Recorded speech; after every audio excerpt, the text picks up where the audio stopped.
Saya menolak, nggak cocok gitu sama saya dan sangat mengganggu saya gitu. Itu adalah awal mula perjalanan saya mengenal Tuhan Yesus. Ya, jadi bantu subrek, like dan komen ya teman-teman.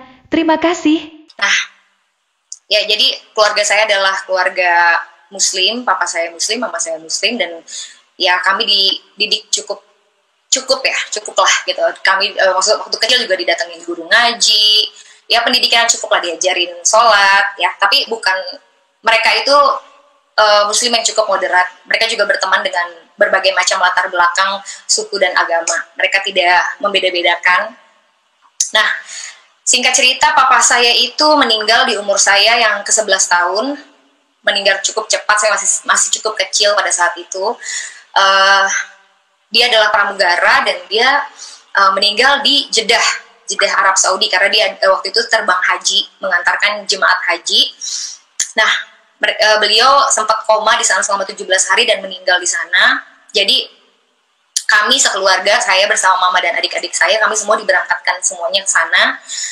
Dan sebenarnya untuk memulangkan, menjemput jenazahnya untuk dibawa kembali ke Indonesia.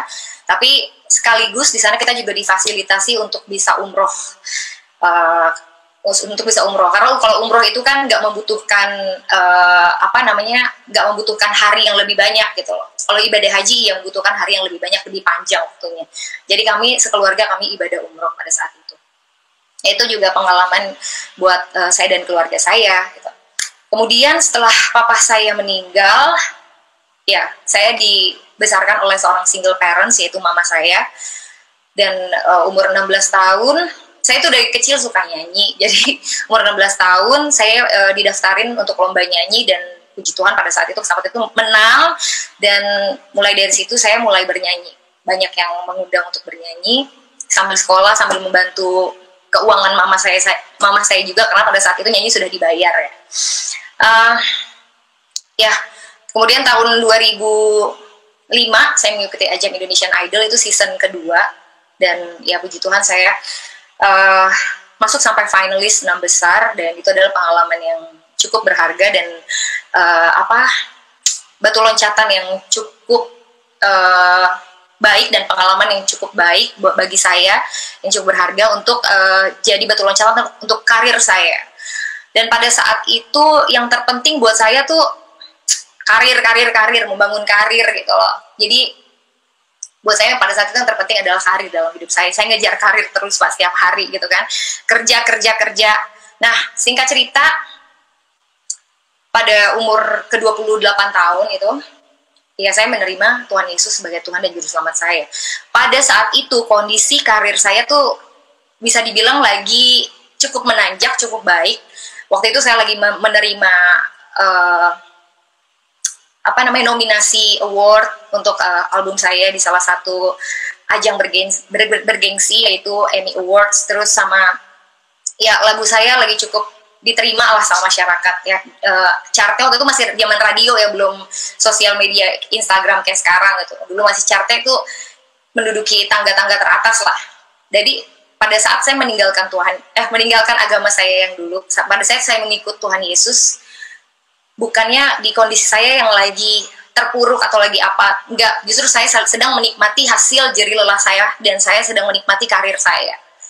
Tapi pada saat saya mengalami Yesus, itu semua mengubahkan, entah kenapa semuanya jadi nggak terlihat lebih penting daripada Yesus. Entah kenapa saya nggak ragu untuk, bahkan sekalipun saya harus kehilangan semua yang saya bangun bertahun-tahun itu, saya nggak ngerasa itu sebagai sesuatu yang rugi buat saya gitu loh. Sudah cukup kasih karunia Tuhan udah lebih besar buat saya, karena pada saat saya mengalami Tuhan Yesus, saya menemukan harta yang paling berharga yang sesungguhnya. Tapi itu juga prosesnya luar biasa Pak. Prosesnya panjang. Jadi saya berpacaran dengan, pada saat itu ya dulu cuman ya namanya anak muda ya, berpacaran, kita nggak mikir panjang, pacaran sama seorang anak gembala. Ternyata saya juga nggak tahu awalnya. Pacaran dengan seorang anak gembala sidang, dan ini adalah suatu hal yang geger pasti buat keluarganya dia, karena bukan hal yang mudah menerima bagi seorang gembala untuk menerima anaknya berpacaran dengan terang dan gelap nggak bisa bersatu ya, berpacaran dengan seseorang yang berbeda keyakinan dengan anak, itu bukan hal yang mudah gitu, karena orang tua mereka adalah gembala sidang, itu pasti tekanan yang berat, mereka pasti akan diomongin sama jemaat, sama orang-orang di mana tempat mereka sering berkhotbah gitu. Dan ya, tapi justru disitulah saya mendapatkan itu adalah awal mula perjalanan saya mengenal Tuhan Yesus. Ya, jadi pasti awalnya saya ditolak sama keluarganya, saya ditolak, tapi ya entah kenapa nih cowok yang sekarang udah jadi suami saya, Pak puji Tuhan, nih cowok berani memperjuangkan saya. Terus dia bercerita sama mamahnya, awalnya mamahnya juga menolak, tapi justru mamahnya menjadi salah satu orang yang paling berjasa di dalam saya mengenal Tuhan Yesus. Wow, itu luar biasa. Seharusnya dia menolak saya, seharusnya mungkin dia mengusir saya, tapi apa yang terjadi, dia justru memperkarakan itu sama Tuhan Yesus. Dia berdoa, dan kalau suaminya malah nyuruh, ya jangan terima saya, tapi dia berdoa sama Tuhan, justru Tuhan bukakan hatinya. Malah dia bilang sama saya, ya saya berdoa, saya bergumul sama Tuhan, dan ya Tuhan kasih hikmat. Kalau saya nggak buka pintu untuk kamu, bagaimana saya bisa memperkenalkan Kristus sama kamu? Wow, padahal sebagai seorang ibu gembala tentu saja itu bukan hal yang gampang, bukan hal yang mudah untuk menerima saya yang berbeda kepercayaan dengan dia, untuk masuk dan dia memeluk saya, untuk dia merangkul saya. Dan ya mulai dari situ dia bilang dia sayang sama saya. Dia juga bilang sama saya, kalau kamu menyayangi perempuan ini, kamu harus memberitakan Yesus sama dia. Dan ya saya percaya mereka mendoakan saya begitu rupa. bertahun-tahun saya juga sempat beberapa kali berdiskusi dengan dia, berdialog dengan dia, dan ya dia sering menyaksikan betapa hebatnya Tuhan di dalam kehidupan dia. Dia dulu terkena cancer udah berkali-kali, tapi ya dia menceritakan bagaimana Tuhan menolong hidup dia, dan saya amazed, kok nih orang kuat banget gitu. Bahkan dia masih bisa berkhotbah di mana-mana, dan menurut saya hidup dia tuh menjadi kesaksian yang luar biasa buat saya. Bagaimana saya juga melihat, walaupun pada saat itu saya belum sadar ya, tapi saya melihat di situ kebesaran Tuhan bagi hidup dia tanpa saya sadari. Dan ya beberapa kali juga saya pernah diajak untuk menemani beliau pelayanan. Terus ya beberapa kali saya mendengarkan juga khotbah-khotbah dari beberapa mantan ex Muslim. Ya sampai saya sering diajak-ajak menemani dia, terus mendengarkan beberapa mantan ex Muslim dari berbagai latar belakang, mulai dari yang artis sampai mantan ustadz, bahkan yang guru besar. Dan pada saat itu awalnya saya menolak gitu, nggak cocok gitu sama saya, dan sangat mengganggu saya gitu. Apa yang dijabarkan, fakta-fakta apa yang dijabarkan, karena pada saat itu saya masih saya masih berpegang dengan kepercayaan saya gitu. Dan prinsip yang diajarkan kepercayaan saya pada saat itu adalah kepercayaan itu kan masing-masing ya. Percaya itu masing-masing, gak usah saling usik. Kalau orang Islam bilang agamamu, agamaku gitu kan. Dan setelah itu, setelah bertahun-tahun akhirnya saya memutuskan, karena bagi saya pada saat itu yang penting juga buat saya adalah karir saya, dan itu yang saya nomor satukan. Terus saya bekerja keras untuk karir saya, jadi saya memutuskan untuk nggak meneruskan hubungan itu, karena buat saya nggak make sense, nggak mungkin, nggak benar gitu loh. Oke, nggak mungkin nih saya sama dia gitu. Terus di satu momen akhirnya ya inilah yang membuat saya juga orang kedua yang menurut saya sangat berperan besar adalah ya mantan pacar saya yang sekarang jadi suami saya. Dia juga punya peran besar. Dia bilang pada saat saya bilang hubungan ini tidak mungkin diterusin, dia bergumul sama Tuhan, dia berdoa sama Tuhan. Akhirnya dia datang sama saya, dia bilang, tolong kasih aku kesempatan satu kali lagi. Aku akan ajak kamu ke Israel, aku akan bergumul sama Tuhan di sana, aku akan lihat tanda Tuhan. Kalau Tuhan bilang enggak, aku akan enggak. Tapi kalau Tuhan akan kasih tanda sama aku yang berperkara sama Tuhan. Kamu jalan-jalan aja. Aku yang berdoa, aku yang di sana yang bergumul. Terus aku ya sudah pasti saya menolak dengan mentah-mentah, karena ya ngapain saya ikut ke sana, ya lu aja gitu. Kalau bahasa saya dulu ya, kamu aja yang berangkat gitu, kenapa saya harus ikut. Tapi ini orang nih gigih banget, saya akui dia sangat gigih, dan dia bilang nggak bisa, kamu harus ikut. please dia bilang, satu kali kesempatan. Berbulan-bulan dia ngajakin saya, kurang lebih 3 bulan. Awalnya saya tolak mentah-mentah, akhirnya sampai saya capek sendiri untuk nolak dia. Dan ya saya bilang gini akhir sama dia, ya udah kalau emang Tuhan izinin saya ke sana, saya pasti akan nginjakin kaki ke sana. Dan pada saat itu saya ngomong itu dengan sangat asal-asalan banget, karena saya nggak memikirkan itu serius gitu. Saya juga nggak mikir akan berangkat ke sana. Singkat cerita, sebenarnya dia mau ngajak saya ke sana itu nggak, pada saat dia ngajak saya, dia tuh juga nggak ada uangnya untuk ngajak saya ke sana. Dia cuma ada buat dia, dan dia nggak ada maksudnya untuk memberangkatkan saya. Pada saat itu dia nggak ada uang, dan saya nggak mau bayar sendiri dong, orang dia yang ngajakin gitu loh Pak. Terus akhirnya singkat cerita, ini anak berusaha banget. Akhirnya dia punya ide, dia bikin, kalau zaman sekarang bahasanya tuh thrifting, jadi menjual barang-barang second kita, kayak baju, sepatu. Dan saya amazed, selama kurang lebih 1 bulan lebih dia mendapatkan dana, mendapatkan keuntungan cukup bahkan lebih untuk memberangkatkan saya ke Israel. Dan itu saya amazed gitu loh. Padahal menurut saya itu nggak mungkin gitu. Itu mungkin small things ya Pak, tapi saya melihat actionnya dia tuh wow, luar biasa gitu. Dari tadi saya tolak mentah-mentah, tapi saya pelan-pelan saya amazed, loh kok dapat duitnya gitu kan, loh kok gini gitu kan. Terus banyak hal-hal kecil yang sebenarnya saya lupa ya detailnya kayak gimana, tapi yang membuat saya amazed. Saya percaya itu Tuhan. Dan sampai singkat cerita, pada saat itu ternyata paspor saya itu ternyata kan kalau untuk berpergian ke luar negeri untuk mengurus visa itu minimal di atas 6 bulan ya, di bawah 6 bulan tuh udah nggak bisa ngurus visa dan ke luar negeri gitu. Terus ternyata paspor saya sudah di bawah 6 bulan, dan itu baru ketahuan tuh setelah mengurus visa, karena kan saya peserta terakhir yang didaftarkan ya Pak. Jadi kurang lebih 2-3 minggu lah itu mau ngurus visa, dan ternyata wah ini udah nggak bisa nih, sulit nih, nyusahin, sampai akhirnya saya harus perpanjang paspor. Itu itu lucu banget, berkas-berkasnya ketinggalan di rumah saya di Serang, terus kita bulak-balik lagi sampai akhirnya bisa ngurus paspor. Terus amaze-nya lagi, harusnya udah nggak mungkin bisa dapat visa kalau menurut orang travelnya juga kayak gitu. Ini kita 50-50 ya, dia bilang kayak gitu. Tapi yang bikin saya amaze lagi, ternyata dapat visanya, dan saya baru megang paspor itu pas di bandara. Tadinya saya kayak ya udah bawa aja, berangkat enggak. Saya juga teringat sama kata-kata saya, kalau emang berangkat ya pasti berangkat gitu, pasti saya nginjekin kaki di sana. Ternyata berangkat, dan ya selama di perjalanan saya nggak mikir apa-apa gitu. Saya cuman ya udah, kan dia yang sedang bergumul, saya tidak gitu. Kalau saya sudah bulat dengan keputusan saya, nggak mungkin.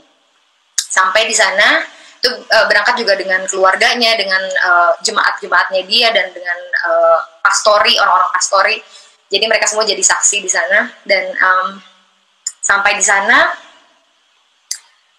pertama kali saya keluar dari bandara, terus menginjakan kaki di tanah itu, saya langsung teringat, saya langsung flashback. Pada saat itu juga saya ingat kata-kata saya, kalau Tuhan mengizinkan saya menginjakan kaki di Israel, pasti aku akan menginjakan kaki di sana. Dan itu terjadi, dan saya langsung bergidik gitu. Saya teringat itu, langsung saya terpikir, berarti Tuhan izinin saya ke sini dong, berarti ini rencana Tuhan dong. Aduh, itu mengganggu pikiran saya. Jadi selama di bis, orang-orang semuanya pada tidur, dan cuma saya doang yang nggak bisa tidur, dan saya sangat terganggu dengan pikiran itu. Dulu saya bilang sama dia, kalau memang rencana Tuhan, kalau memang kehendak Tuhan, aku menginjakan kaki di sana, aku pasti akan menginjakan kaki di sana. Dan ternyata sekarang aku ada di sini, menginjakan kaki di sini, berarti ini rencana Tuhan. Lalu Tuhan maunya apa ini kayak gini? Dan itu mengganggu saya sepanjang perjalanan, dan akhirnya saya menyerah, saya doa gitu kan. Saya nggak tahu gitu, saya nggak bisa diolah dengan pikiran saya. Saya akhirnya berdoa sama Tuhan di situ. Tuhan tolong tunjukkan siapa Tuhan yang benar. Aku nggak tahu, kayak maksudnya tolong Tuhan, tolong tunjukkan kalau memang Tuhan yang benar adalah Tuhan yang saya percaya selama 28 tahun ini. Waktu itu umur saya 28 tahun. Tolong Tuhan teguhkan saya, tolong kasih tunjuk sama saya. Tapi kalau misalkan Tuhan yang benar adalah Yesus yang mereka percaya, tolong Tuhan juga tunjukkan sama saya. Walaupun pada saat itu di pikiran saya tuh itu kayaknya nggak mungkin gitu loh. Karena yang saya percaya selama ini adalah keyakinan saya. Meskipun itu ya itu agama keturunan saya, tapi itu yang saya percaya. Itu yang saya pegang. Dan singkat cerita, beberapa hari kami di sana, ya mereka berdoa, mereka pergi ziarah dari gereja ke gereja, dari suatu tempat ke tempat yang lain. Ya saya hanya mengikuti dan ya udah kan Kak, dia bilang ya udah kamu jalan-jalan aja, kamu enjoy karena memang tempatnya bagus. Ya udah saya enjoy aja, paling cuma tanya-tanya ini itu tanya. Terus di hari kesekian, saya lupa hari keberapa, tour leadernya bilang, memberikan pengumuman di bis bahwa besok kita akan ada destinasi untuk pergi ke Sungai Jordan. Jadi bagi siapa yang mau dibaptis atau mau memberikan dirinya untuk rededikasi, silakan mendaftarkan diri kepada saya. Dan ya udah, bagi saya itu cuman sekilas info lewat gitu aja gitu. Sampai singkat cerita saya tidur, malamnya harinya saya tidur itu saya kecapean banget Pak, karena namanya ikut tour itu kan dari subuh kita udah siap-siap bangun, terus kan pindah hotel, pindah kota, baru pulang, baru sampai kamar tuh biasanya paling cepat jam 9 malam atau jam 10 malam, jadi capek banget. Dan singkat cerita, saya tidur pada saat itu, entah kenapa saya tidur dengan pakaian lengkap, masih pakai sepatu boots, masih pakai jaket, masih pakai tas bahkan, dan pegang handphone, saya tidur kayak gitu sampai pagi. Dan di pagi hari itu adalah momen yang gak akan pernah saya lupakan. Itu momen yang merubahkan hidup saya. Mungkin saya bukan ketemu Tuhan dengan cara yang Tuhan datang sama saya menunjukkan sosoknya seperti apa, atau Tuhan datang di mimpi saya tidak dengan cara yang seperti itu. Tuhan bisa melawat umatnya, bisa datang dengan bentuk apa saja, dengan cara apa saja, maksud saya.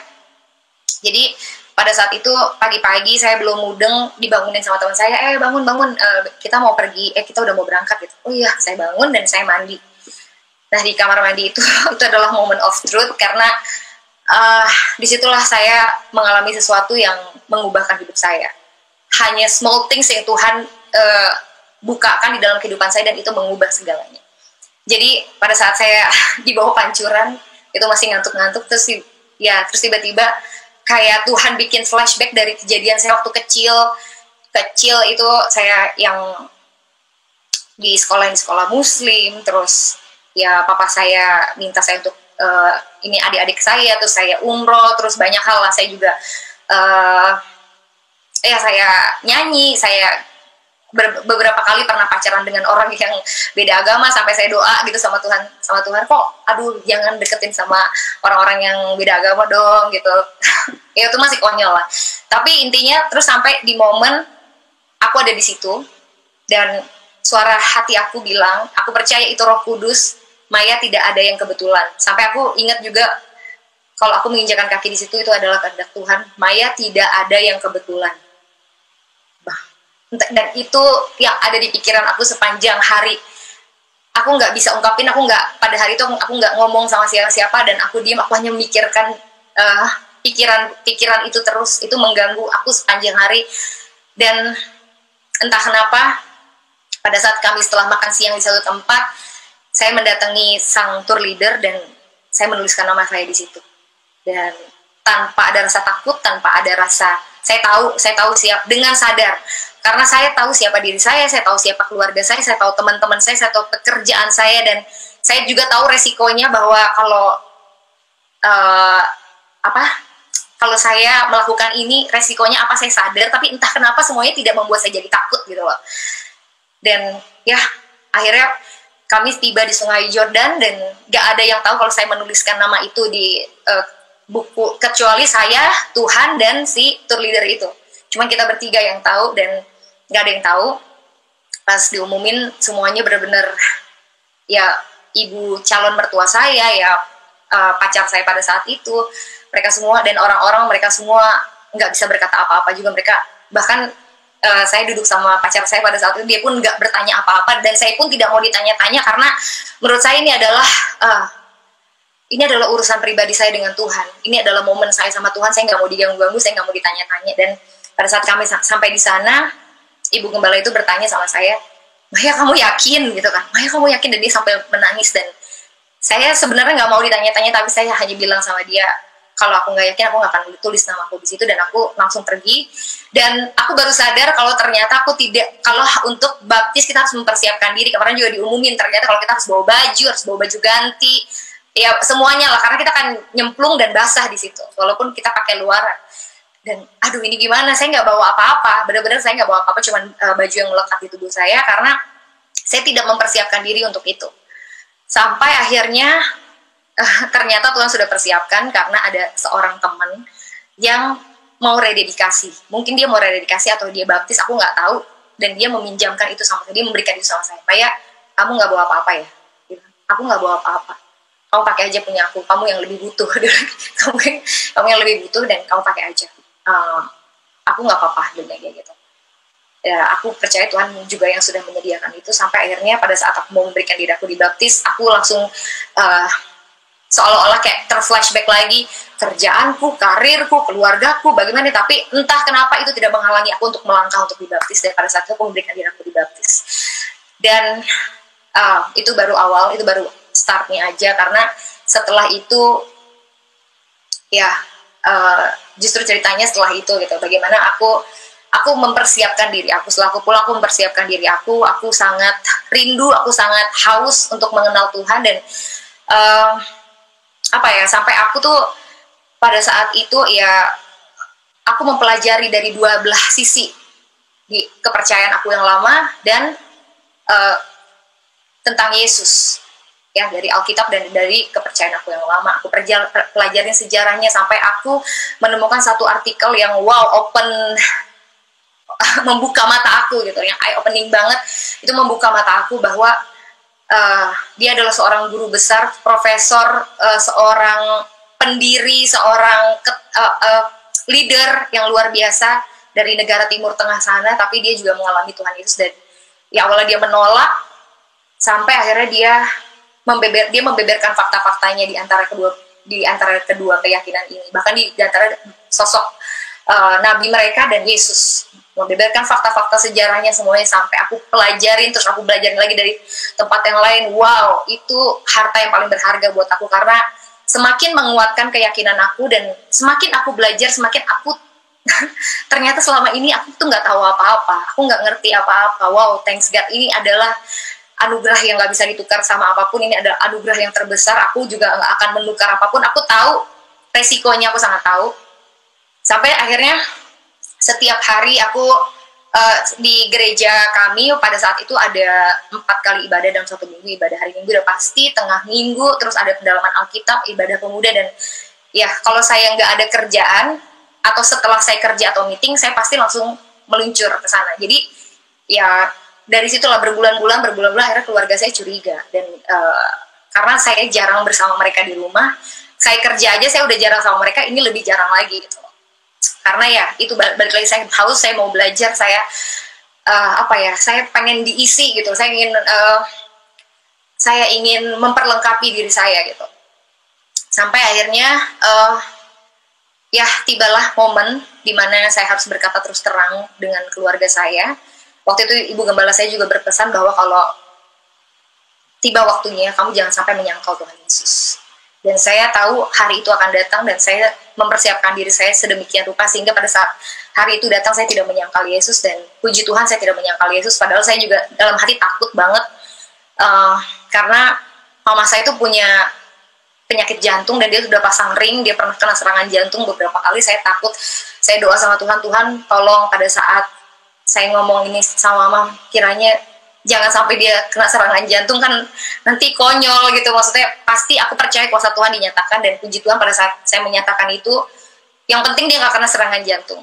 Dan tidak terjadi, ya tapi dia marah, dia mengungkapkan kemarahannya dengan kata-kata udah pastilah, kata-kata yang gak enak didengar. Dan singkat cerita, ya dia juga pernah menemukan Alkitab di dalam lemari saya, adik-adik saya juga. Ya kecurigaan mereka tuh sudah semakin bertumpuk, sampai akhirnya dia menanyakan, kamu jadi Kristen sekarang?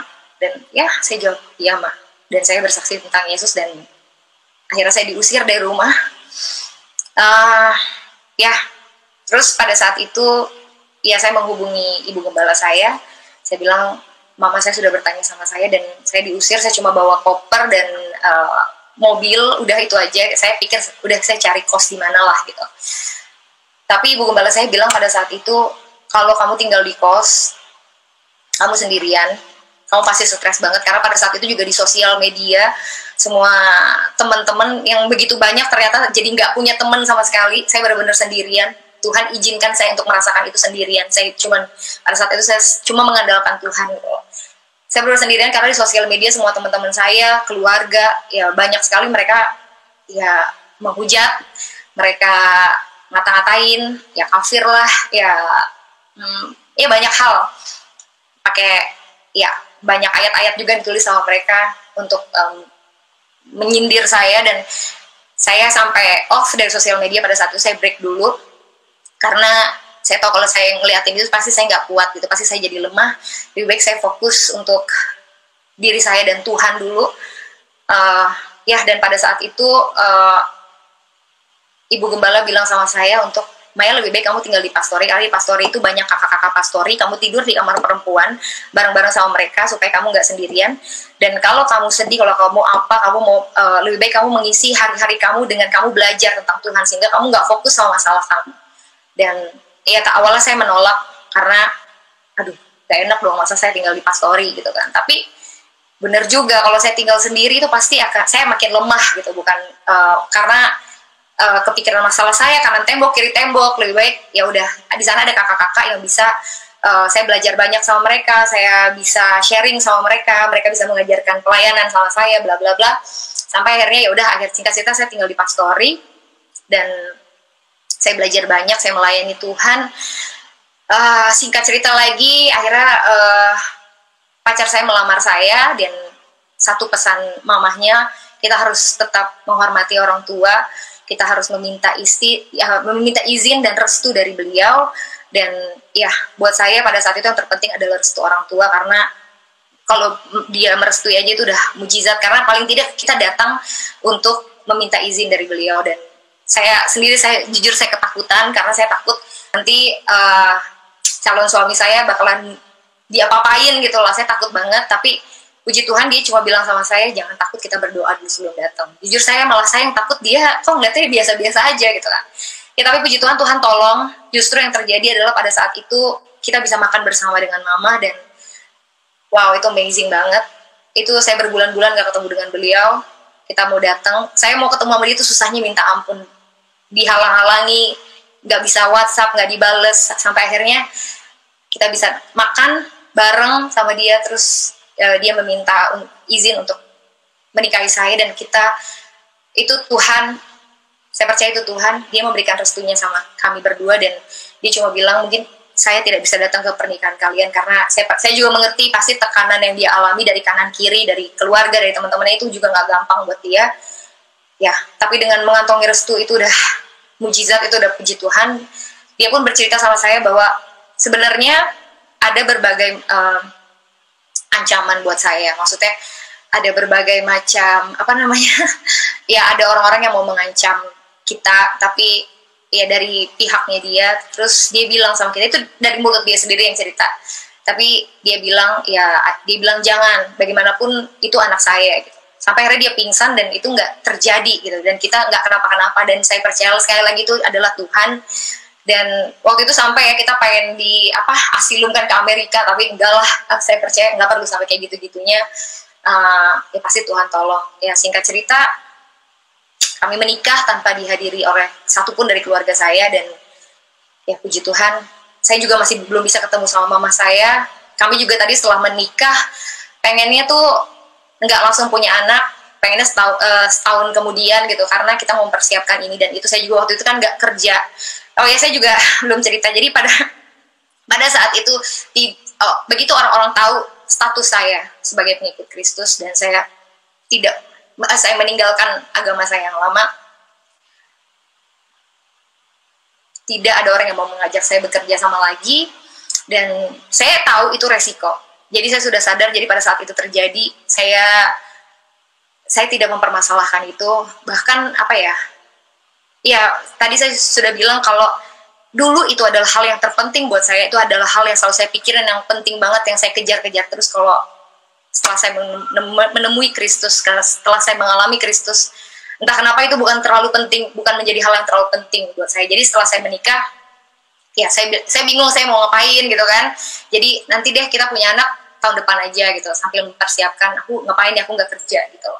Sampai akhirnya ternyata Tuhan berkehendak lain. Saya dua bulan menikah, saya punya anak, hamil, dan di tahun depannya kami memiliki anak. Dan puji Tuhan, ternyata ada rencana Tuhan di balik itu. Ya hati oma mana lah, hati oma opa mana gitu, hati nenek dan kakek mana yang tidak dulu melihat cucunya, ternyata itu rencana Tuhan. Dan pada saat melahirkan, mama saya ada di situ, dan setiap saya melahirkan, mama saya selalu ada menemani saya, dan hubungan kami perlahan-lahan mulai pulih. Dan bahkan mama saya, kami sudah sering saling menjenguk, bahkan menginap di tempat saya, dan itu udah hal yang amazing banget.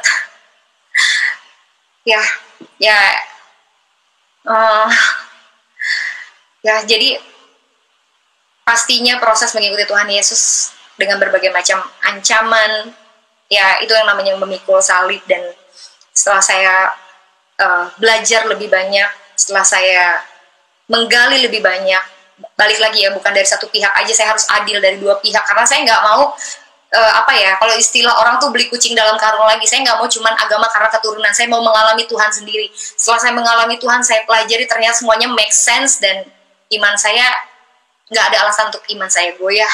Justru saya semakin yakin kepada Tuhan Yesus. Dan ya walaupun sekarang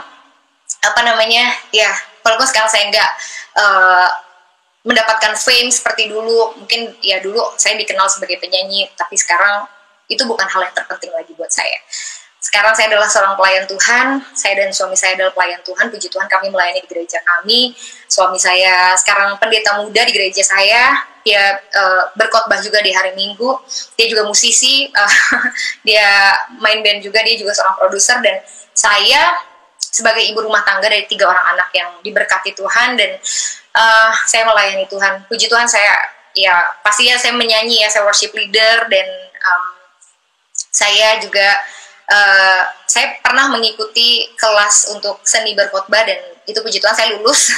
Kalau ada kesempatan, karena anak saya masih kecil-kecil, tadi saya mau ambil kelas teologi gitu, tapi karena anak saya masih kecil-kecil, jadi kayaknya belum waktunya. Jadi ya, tapi tidak menghentikan kita untuk belajar. Kita bisa belajar dari mana aja, sampai kesempatan itu tiba kita bisa belajar dari mana aja. Dan ya, saya juga berkhotbah di kaum kecil seperti kaum ibu atau kaum pemuda. Ya, puji Tuhan. Bantu, subrek, like dan komen ya teman-teman. Terima kasih.